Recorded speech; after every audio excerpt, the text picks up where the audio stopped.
Watch this bit. This is good.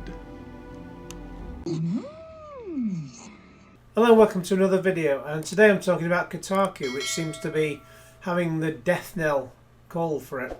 But first, just before I get to the actual meat and potatoes of this vlog, I'm just going to address the issue with not only Kotaku, but just almost every bloody website that you try and visit. You know, since the GDPR, the European EU thing that says, oh, we've got to give you cookies and you've got to suck on those cookies or you'll die. And what really pisses me off about websites like this is your only option is accept. There's no option. You've got to show. You got to click on that to then reject all. Blah blah blah, and then if you go oh right, so go back to where I started. Oh no, it takes you to there. But so I think now I've done that. Right, so leave as the other option. Has it not done those cookies? I have no idea. But quite frankly, I know every website does this now. It really does absolutely piss me off. But the actual meat and potatoes is that Kotaku seems to be having its death knell. It's been bought out, or the company that owned it, I think, from what I understand, they went into bankruptcy. The company that owned it also owns a sports website called Deadspin, and the staff at Kotaku haven't really liked the fact that these people have taken over, and there's been issues where these new people, they put a load of adverts on it which basically auto-played and boomed out a load of noise or music or whatever that couldn't be switched off. People got annoyed, they commented how much it was annoying, and then Jason Schreier, one of the guys at Kotaku, sent up an article which said, here's the details of how to complain to our new lords and masters. And that article is no longer there, and they didn't like it, and now it could just be that Kotaku just goes altogether. Another problem is that Kotaku have been talking about things other than gaming. I mean, for me, I come to Kotaku from time to time for gaming details. There's also problems with the Deadspin website, where they started talking about, after 2016, after Trump became the president, they started talking about politics all the time, just as Kotaku do, I understand. And they didn't like it, and they were told just by their new overlords to just stick to sports. And the main guy got fired as a result of that. Now, at this point in the proceedings, I'll just say apologies if the audio quality is not quite perfect. I'm using a Yeti mic, which is normally superb, but it's in close proximity to not only my PC, which is kind of useful because it kind of I record what I'm doing on it, but the other thing is that I've got some external hard drives near it, and I'm not sure whether they're groaning round. Well, they're not groaning, I can't actually hear them, but something's being picked up by the microphone, even though I've got a towel under that microphone. So apologies if this is not quite as perfect audio as it should be. So Kotaku's other problems include the fact that they once hired a guy called Philip Muchin. I think it was just over a year and a half ago. It just basically transpired that a load of his reviews were absolute lies or were just ripped off from other people, including a Dead Cells review from a guy called Boomstick Gaming, which sent his YouTube channel stratospheric. So Philip Muchin, if you're watching this, please nick some of my reviews, and then I'll get the publicity too. So Kotaku is possibly going to go down the dump, and I know site is guaranteed to stay up forever, especially when they get taken over by another company. But just going back to what I said earlier, I think they could be failing because people come to them for gaming, and that's what they actually want. I know I had a problem with my YouTube channel a few months ago. I had another channel which I used from time to time, and there, as you can see, it's got all kinds of things on. I just use it as a bit of a mishmash channel in the end. I used to put blogs on there. I kind of gave up with that, and then I got there some videos from my holiday in Prague in 2011. And as you can see, sort of on the bottom there, I just I've got a load of sort of dash cam videos, which now go on my new channel, and you get some hits on them in the short term. But obviously, it's not what people come to my channel for. And what I ended up doing was I think I took like the best 100. It ended up being about 120 videos, and the ones that performed the most, and I shoved them on my main channel, DVDfeverGames, and it just it's fine if I did just a few, but I think over the course of about 2 or 3 days I just blitzed the last sort of 100 of them, and I lost 25 subscribers in about 3 days, which was rather annoying, seeing as I was only getting them at the rate of about 1 a day back. So yeah, that's not something that I was going to be doing ever again. So and no more will come on there. But it's if you have a website that's, or in this case, a YouTube channel that's dedicated to one particular thing, you're expecting that thing to keep happening. And as you can see there, my channel is DVDfeverGames, and that's what I stick with, and it's about games. And as you can see on there, lately I've got some Heavy Rain videos, some Ben 10 Protector of Earth PSP videos, Gears 5 video, Super Mario Brothers ZX Spectrum game, and which is great fun. And yeah, so games is what I'm concentrating on, as well as some sort of gaming news vlogs like this one. But if you, the most recent one I put up was the one about Bethesda with their Fallout First shtick. And yeah, if I put those up, fine. If I put up something completely unrelated, then people are just going to be thinking, what on earth are you playing at? But what else are journalists to do if Kotaku goes down the pan? They could go it alone, but that's a very rocky path. For me, my website DVD Fever has been going since it's been going since 2000, although I've been writing reviews since about 1994 after my aortic valve replacement operation.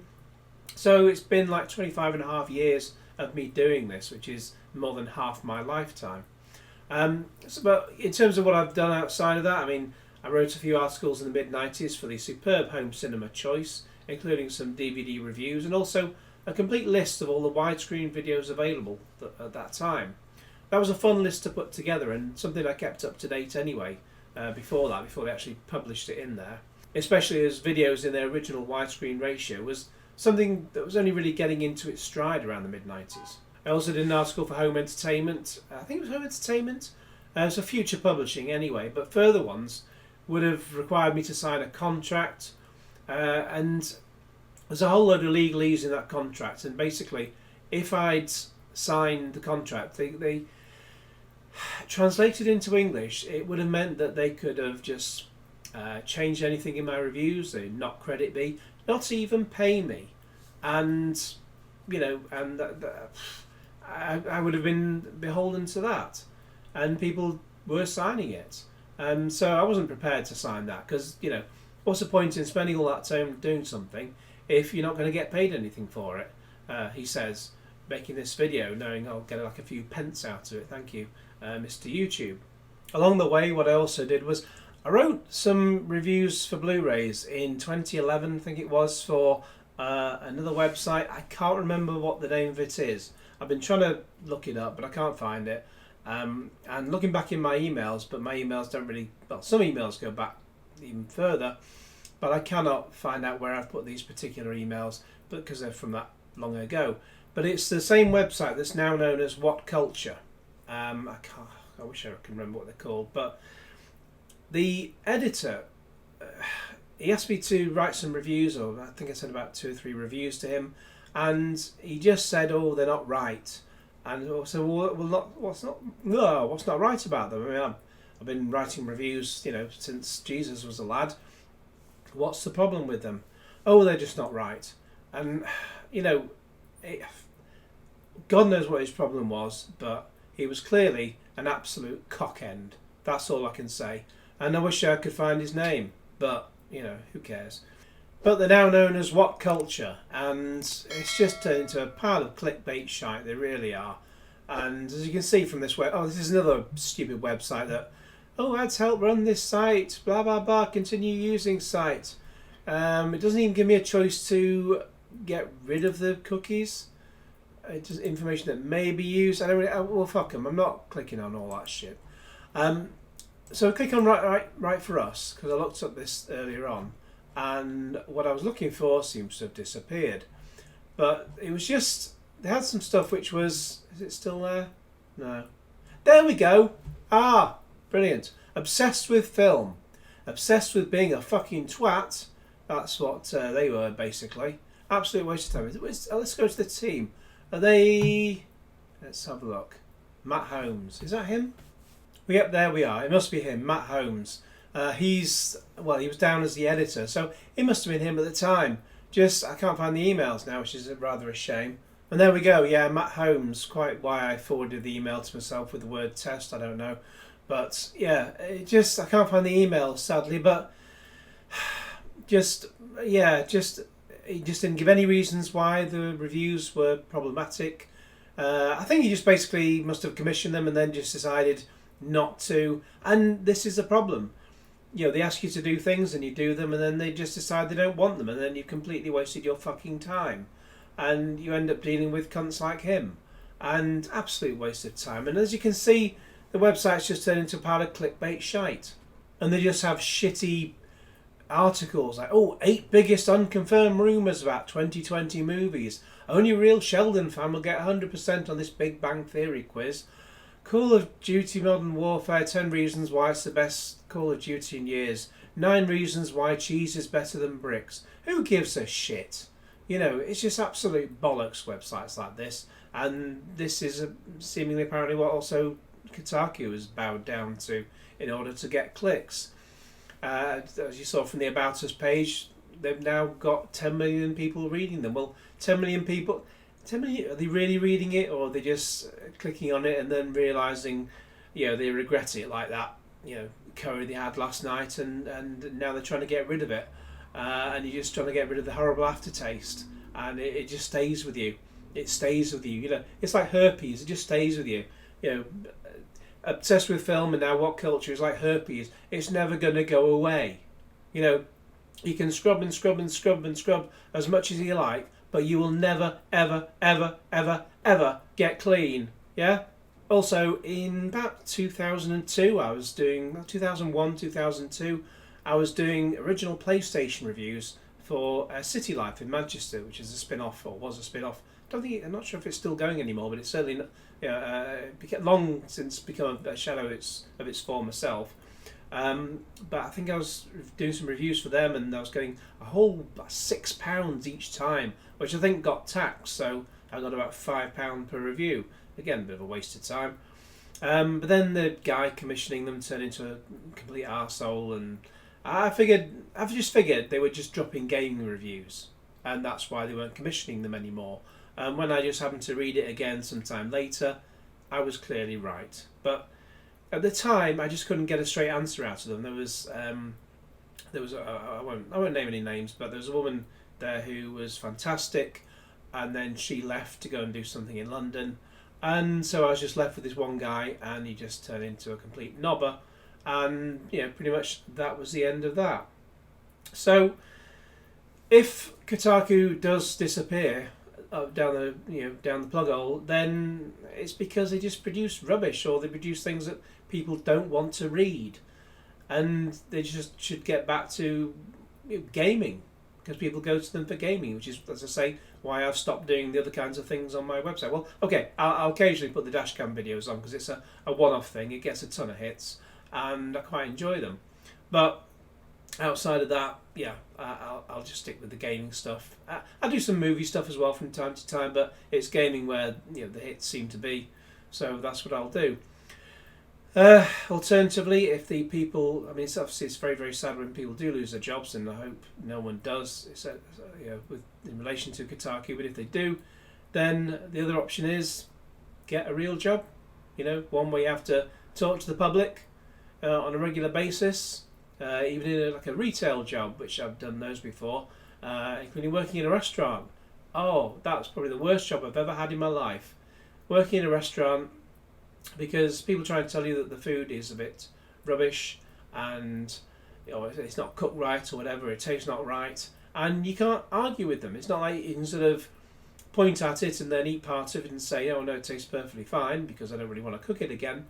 But you just have to redo it again, and the whole thing was just an absolute pile of crap. Not just the food, but the job, it wasn't great. So I think that's about all I've got to say with this, but yeah, the proof in the pudding will come out in terms of what's going to happen with Kotaku and Deadspin and all the rest. Are under the G/O banner. I'm not quite sure what that stands for because I've not actually looked it up.